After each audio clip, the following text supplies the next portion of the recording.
যদি আপনি এখনও জীবন সমস্যার সমাধান চ্যানেলটি সাবস্ক্রাইব না করে থাকেন তাহলে এখনই সাবস্ক্রাইব করে নিন এবং পাশে আসা বেল আইকনটিতে প্রেস করুন for more wisdom, more solution, better life.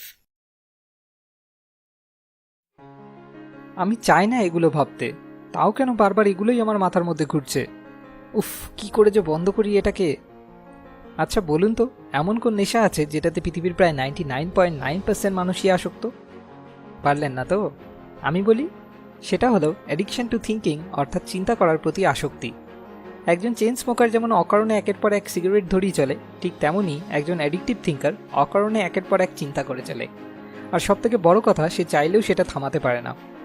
বিশ্বাস না হলে এখনই একবার ট্রাই করে দেখুন না। ভিডিওটাকে পজ করুন আর পরবর্তী মাত্র 10 সেকেন্ডের জন্য কোনো রকম কিছু চিন্তা না করে, মনের ভিতর কোনো রকম একটাও কথা না বলে থাকার চেষ্টা করুন। কি হলো, পারলেন না তো? দুঃখের কিছু নেই, আমাদের মধ্যে 99.9% লোকই আপনার দলে, যারা নিজেরা নিজেদের মাইন্ডকে কন্ট্রোল করে না, বরং তাদের মাইন্ড তাদেরকে কন্ট্রোল করে। আর মাইন্ডের ফেভারিট ফুড কি? ফিলিংস। তাই মাইন্ড আমাদেরকে ইউজ করে সারাক্ষণ নিজের খাবারের যোগান বানিয়ে চলে। এক কথায় বললে, আমরা আমাদের মাইন্ডের দাসে পরিণত হয়েছি। ঠিক এরকমই অবস্থা ছিল দ্য পাওয়ার অফ নাও বইয়ের লেখক একার্ট টুলির, যেটা 29 বছর বয়সে তার জীবনের চরম পর্যায়ে পৌঁছায়। মাসের পর মাস দুশ্চিন্তা তার রাতের ঘুম কেড়ে নিতে শুরু করে এবং একসময় জীবনের প্রতি প্রচণ্ড বিতৃষ্ণা থেকে এমনকি উনি সুইসাইড করারও সিদ্ধান্ত নেন। এই সময় একদিন রাতে উনি এমন কিছু ডিসকভার করেন যা তার জীবনের প্রতি সম্পূর্ণ দৃষ্টিভঙ্গিটাকেই বদলে দেয়। তিনি এক শান্তিতে পরিপূর্ণ নতুন জীবন খুঁজে পান।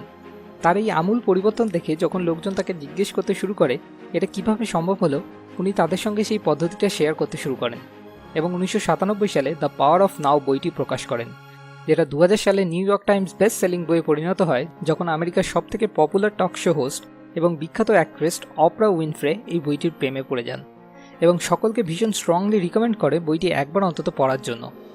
এরপর বইটি শুধুমাত্র উত্তর আমেরিকাতেই 33টি ল্যাঙ্গুয়েজে ট্রান্সলেট হয়ে প্রকাশিত হয় এবং প্রায় 30 লক্ষ কপিজ বিক্রি হয়। বইটি সেই সমস্ত মানুষদের জন্য অত্যন্ত উপকারী যারা নিজেদের অতীতে আটকে রয়েছে, যারা নিজের অজান্তেই নিজের মাথার মধ্যে নিজেকে সারাক্ষণ বন্দি করে রেখেছে এবং যারা এই অপেক্ষায় রয়েছে যে কোনোদিন হয়তো বাইরে থেকে কোনো কিছু এসে তাকে খুশি করে দেবে। এই বইটি তাদের জন্যও অত্যন্ত কাজের যারা বেশিরভাগ সময়ই সব কিছুতে অভিযোগ করতে থাকে এবং যাদের প্রতিটা দিন দুশ্চিন্তার উদ্বেগের মধ্যে দিয়ে কেটে চলেছে। যদি আপনার ক্ষেত্রেও এগুলো প্রযোজ্য হয় তাহলে আজ এই ভিডিওটা শেষ অবধি দেখতে থাকুন, কারণ আজ এই বই থেকে আমি আপনার সাথে কিছু এরকম স্মার্ট আইডিয়া শেয়ার করব যেগুলো আপনাকে এই সমস্ত সমস্যাগুলোর সমাধান খুঁজে দেবে। তো চলুন শুরু করা যাক। Smart idea 1, now the most important time. Eckhart Tolle মনে করেন আমরা সেই প্রতিটা মুহূর্ত নষ্ট করি যে মুহূর্তগুলোতে আমরা অতীতের ব্যাপারে আফসোস করে কাটাই অথবা ভবিষ্যতের ব্যাপারে দুশ্চিন্তা করে কাটাই। কারণ আমরা সবসময় বর্তমানেই বাঁচি। যা কিছু ঘটে, যা কিছু আমরা অনুভব করি, সেই সমস্ত কিছু ঘটে শুধু এবং শুধুমাত্র বর্তমানে। যদি আপনি একটু ভেবে দেখেন, অতীত আর কিছুই নয়, শুধুমাত্র কিছু বর্তমান মুহূর্তের সমষ্টি যেগুলো অলরেডি পেরিয়ে গেছে, এবং ভবিষ্যৎ হলো কতগুলি বর্তমান মুহূর্তেরই সমষ্টি যেগুলো আসতে চলেছে। তাই বর্তমান ছাড়া অন্য যে কোনো জায়গায় বাঁচার চেষ্টা করাটা পুরোটাই অর্থহীন প্রচেষ্টা। যদি আগামী 2 সপ্তাহের মধ্যে আপনাকে একটা প্রজেক্ট কমপ্লিট করতে হয়, তাহলে অতীতে যে সময়টুকু আপনি আজ নয় কাল করে নষ্ট করে ফেলেছেন সেটা নিয়ে আফসোস করা, বা ভবিষ্যতে যে আপনি একটা ভীষণ চাপের সম্মুখীন হতে চলেছেন সেটার ব্যাপারে দুশ্চিন্তা করা, এদের মধ্যে কোনোটাই কোনো কাজের না। শুধুমাত্র সেটাই কাজের হবে যদি আপনি বর্তমান সময়টাতে কাজটা করতে শুরু করেন এবং ধীরে ধীরে কাজটা শেষ করার দিকে এগোতে থাকেন। Smart idea 2, you are not your mind. আমাদের মাইন্ড অত্যন্ত পাওয়ারফুল একটা টুল যদি সেটাকে আমরা সঠিক পদ্ধতিতে ব্যবহার করি। কিন্তু সমস্যাটা হলো আমরা বেশিরভাগই সচেতনভাবে আমাদের নিজেদের মস্তিষ্ককে ব্যবহার করি না, বরং আমাদের মস্তিষ্কের দ্বারা ব্যবহৃত হই। একবার নিজেকে নিজে এই প্রশ্নটা করে দেখুন, আমি কে এবং আমার পরিচয় ঠিক কী? যদি আপনার উত্তর এইগুলো নিয়ে তৈরি হয় যে আপনি একজন ছাত্র বা আপনি একজন সরকারি কর্মচারী, বা যদি আপনার উত্তর আপনার সামাজিক পরিচয়, শিক্ষা, দক্ষতা, সম্পর্ক, বিশ্বাস, ধর্ম, এমনকি কোনো পারিবারিক ইতিহাস নিয়ে তৈরি হয়, তাহলে আপনি একবার ভেবে দেখুন, সত্যি বলতে এগুলোর কোনোটাই কি আপনি, নাকি এগুলো আপনার মস্তিষ্কের দ্বারা বাইরে থেকে সংগ্রহ করা শুধুমাত্র কিছু তথ্য? মৃত্যুর পরের কথা না হয় বাদই দিলাম, এইগুলোর কোনোটাই কি ঘুমের সময়ও আপনার সঙ্গে থাকে? থাকে না। কিন্তু আপনি তো ঘুমের সময়ও প্রেজেন্ট থাকেন। যদি তা না থাকতেন তাহলে কিভাবে জানতেন যে আপনি সেই সময় ঘুমিয়েছিলেন বা আপনি কোনো স্বপ্ন দেখেছিলেন? একার্ট টলি এই জিনিসগুলোকেই বলেছেন ইগো, যেগুলো আমরা নই, কিন্তু আমরা সেগুলো নিজেদের অংশ বলে মেনে নিয়েছি, যেগুলো শুধুমাত্র আমাদের সংগ্রহ করা কিছু তথ্য। তাহলে আপনি আসলে কে? কি আপনার পরিচয়, সেটা জানার নামই হলো enlightenment. Smart idea 3, being present is the way of enlightenment. Gautam বুদ্ধকে যখন লোকজন জিজ্ঞেস করে এনলাইটেনমেন্টের অর্থ কী, তখন উনি একটাই উত্তর দিয়েছিলেন, দ্য এন্ড অফ সাফারিং। যে কোনো রকম মানসিক দুঃখ বা কষ্টের প্রধান উৎস হলো আমাদের false ego self centric thoughts বা চিন্তা, সেই সমস্ত জিনিস যেগুলো আমরা নিজেদের অংশ বলে মেনে নিয়েছি, কিন্তু আসলে যেগুলো আমরা না। যদি আপনি শুধুমাত্র এই মুহূর্তটাতেই বেঁচে থাকেন, তাহলে কি আপনার জীবনে কোনো রকম কোনো কষ্ট বা সমস্যার অস্তিত্ব আছে?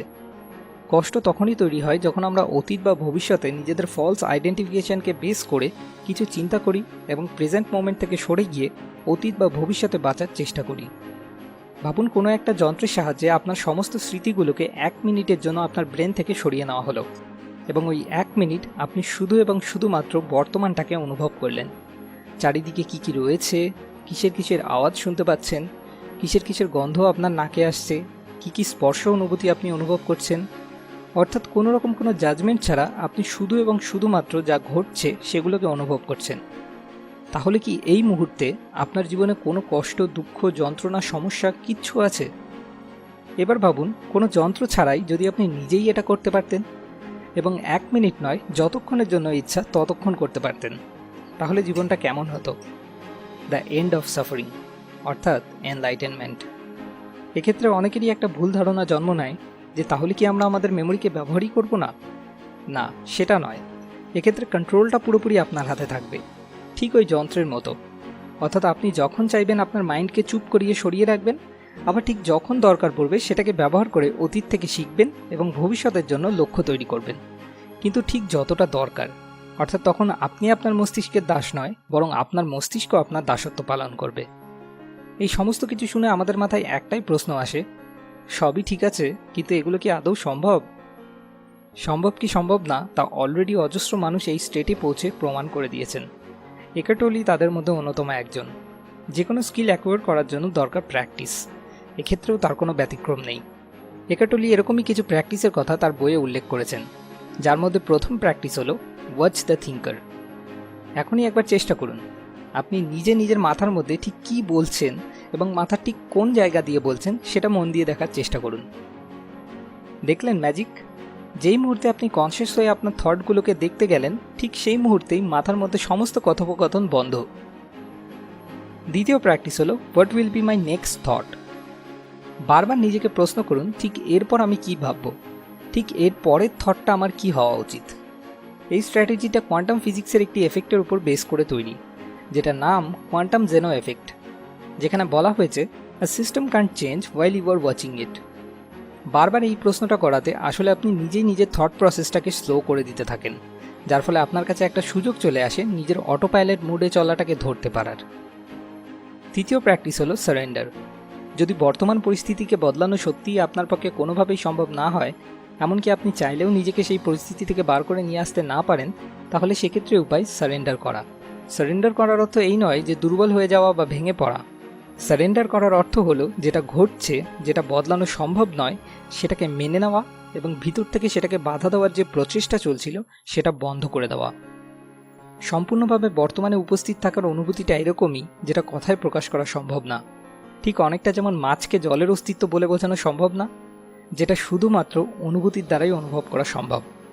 এই কারণেই গৌতম বুদ্ধকে যখন লোকজন এনলাইটেনমেন্টের অনুভূতি সম্পর্কে জিজ্ঞেস করেছে, উনি চুপ হয়ে গেছেন, যার অর্থ উনি বোঝাতে চেয়েছেন তুমিও চুপ হয়ে যাও, তাহলে তুমিও সেই অনুভূতিটাকে অনুভব করতে পারবে যেটাকে কথায় প্রকাশ করা সম্ভব না। স্পেস এবং সাইলেন্সও অনেকটা এরকমই। তাদের আসলে কোনো ফিজিক্যাল এক্সিস্টেন্স নেই, কিন্তু তবুও সাইলেন্স ছাড়া কোনো সাউন্ডের অস্তিত্ব নেই এবং স্পেস ছাড়া কোনো ফর্মের অস্তিত্ব নেই। যেমন এই বইয়ের লেখক একার্ট টলি বলেছেন, realise deeply that the present moment is all you have, make the now the primary focus of your life. যদি আপনি আরও ডিটেলস এই ব্যাপারে বুঝতে চান, তাহলে নিচে ডেসক্রিপশনে দেওয়া লিঙ্ক থেকে গিয়ে amazon.in থেকে এই বইটি কিনতে পারেন। এবার পালা লাস্ট উইকস মোস্ট মোটিভেটিং কমেন্টের। শুভ ভাই, আপনাকে অনেক অনেক ধন্যবাদ এত বড়, এত মোটিভেটিং একটা কমেন্ট করার জন্য। আপনার কমেন্টটা এতটাই বড় হয়ে গেছে যে স্ক্রিনেই ধরানো যাচ্ছিল না। সত্যি আমরা খুব খুশি হয়েছি।